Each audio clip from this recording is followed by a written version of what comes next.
ಚರ್ಚೆ ಮಾಡಲಿಕ್ಕೋಸ್ಕರ ಆಗಿನ ಮಹಾಸಂಸ್ಥಾನ ಕಲಬುರಗಿಯಿಂದ ಚಿಂಚಣಿ ಕಲಬುರಗಿ ವಿಭಾಗದ ಪೀಠದಲ್ಲಿ ಜನವರಿ 12, 13, 14ರಂದು ಆಲಮತ ಸಾಹಿತ್ಯ ಸಮ್ಮೇಳನವನ್ನು ಹಮ್ಮಿಕೊಳ್ಳಲಾಗಿದೆ.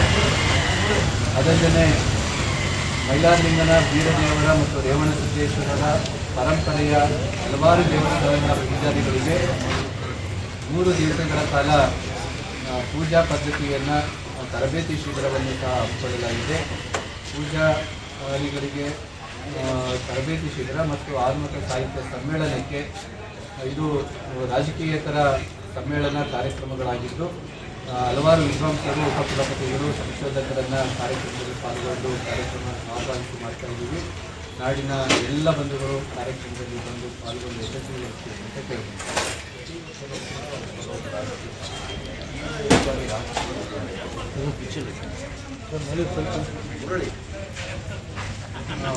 ವಿಚಾರಗಳ ಪ್ರಾಧಾನ್ಯತೆ ಸಭೆ ಸಮಾರಂಭಗಳಲ್ಲಿ ಆಗಬೇಕು.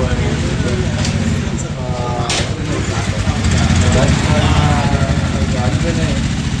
ಸಮುದಾಯದಲ್ಲಿ ಚರ್ಚೆ ಮಾಡುವಂಥ ಹಲವಾರು ವಿಷಯಗಳು ಇದ್ದಾವೆ.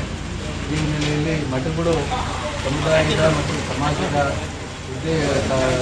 ಸದುದ್ದೇಶದ ಹಿನ್ನೆಲೆಯಲ್ಲಿ ವಿಷಯಾಧಾರಿತ ವೇದಿಕೆಗಳನ್ನು ಮಾಡಬೇಕು ಅನ್ನುವಂಥದ್ದೇ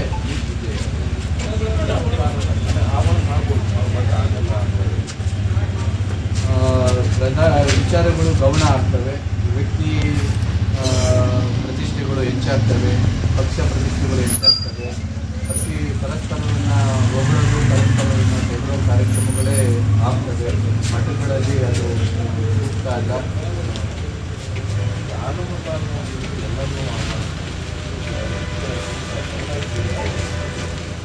ಆಲಮತ ಅನ್ನುವಂಥದ್ದು ಸಮುದಾಯದ ಹಿನ್ನೆಲೆಯಲ್ಲಿ ಇತ್ತೀಚೆಗೆ ಬಿಂಬನೆ ಆಗಿರ್ತಕ್ಕಂಥದ್ದು ಶೋಚನೀಯ.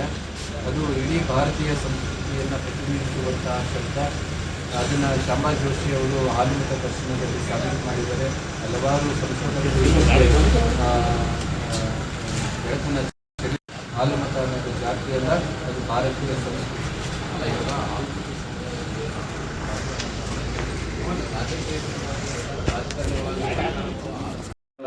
ನಾಮಕರಣವನ್ನು ಮಾಡಿದೆ ಅನ್ನುವಂಥ ಮಾತನ್ನು ಹೇಳ್ತೇವೆ. ಕಾರಣ ಈ ನಾಡಿನಲ್ಲಿ ಎಲ್ಲರೂ ಸಹಿತ ಜಲಮೂಲ ಸಂಸ್ಕೃತಿಯ ನಾವು ನೋಡ್ತೀವಿ.